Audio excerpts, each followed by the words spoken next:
Hey everybody, this is Christina from Copictopia, and I'm going to show you how I made this card for the Paper Shelter Challenge this week.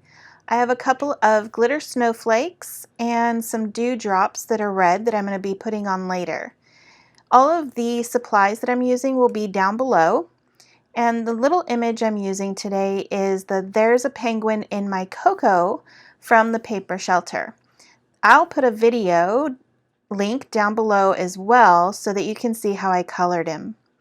I have a couple of different die cuts, both rectangles. One is just a double stitched rectangle and the other one is a scalloped rectangle. The pattern paper I'm going to use is 5 1/4 by 5 1/4. Then I have some very vanilla that is 5 3/8 by 5 3/8. This red piece of paper is 11 by 5 1/2. If you score it in half at 5 1/2, then it'll give you a 5 1/2 by a 5 1/2 card. That's a lot of 5 1/2s. So I just used my bone folder to go ahead and get that crease going, and I'm going to take these little tags off and get my mono adhesive and glue together these the patterned paper to the very vanilla cardstock. Now the patterned paper is from Amuse Studio, but they no longer carry it. I'm so sorry, but I'm sure you can find some other red paper that you could use as well. I'm going to go ahead and do my other layers as well right now with my mono adhesive. And one of the nice things about this paper is it is by Amuse Studio, and they still have it in stock. It's called The Night Before Christmas, because the writing that's on this paper is actually the story of The Night Before Christmas all over it. So it's really a lot of fun. I enjoy this paper whenever I get to use it. So now all my layers are on, and I can go ahead and grab my 3D foam. I've actually made this foam, and I have a link to the video of how to make your own foam down below as well. I like it because I can make my own sizes of whatever I want, so I can have long strips like this, which actually make it a little bit more stable instead of just putting, one in the middle and some on the corners. I'm actually cutting one more just to put one strip through the middle so that the middle does not collapse while I am, people are mailing it or using it, whatever I want to do with it. So I need to make sure my card opens the right way because I am notorious for putting it on wrong. And I'm going to take these white pieces of paper off, the protective paper.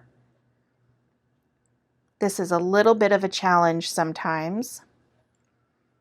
And just going to line this up.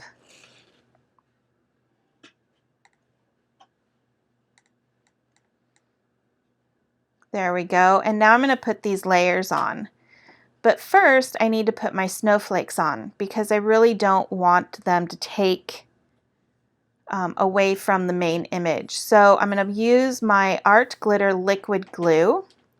I absolutely love this stuff. And just putting it on all the ends. I'm going to put one in this corner. And then I'm going to grab my other one, do the same thing, and I'm going to stick it in the opposite corner. There we go. Now I want one to lay flat, and then I want to put the other one down just a little bit. So I'm just going to put some mono adhesive on this one so it lays flat. And I'm going to stick this one up a little bit high. Make sure that the story is right side up. That would be terrible if it was upside down.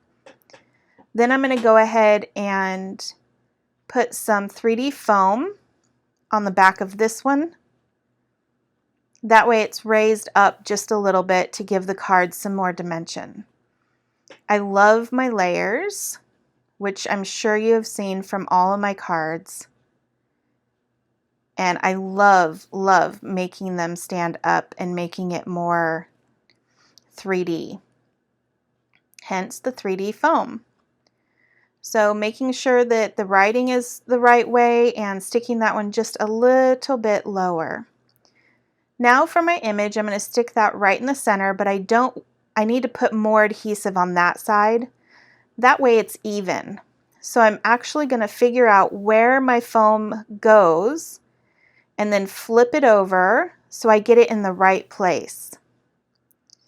This one, I'm going to go ahead and take the other piece off, and I need to put another piece of foam on top of that one so that it is stacked double high. And then it'll be even with the 3D foam that I put on the last layer of the night before Christmas. So now I'm just getting the rest of my 3D foam and probably trying to get the paper off. There we go. And now you can see that I've stacked it too high, and those are single high. That way I can get it all on there and it's going to be even and not wobbly. Now I just need to get my glue, and I'm just using liquid glue again, and I'm putting it in 3 different places. When I took my Copic class, my instructor had been published in a lot of magazines, and she always told me to everything in 3s and to put them so that everyone could see and it would make your eyes move around the card and see everything. I hope you enjoyed the card, and I will see you next time.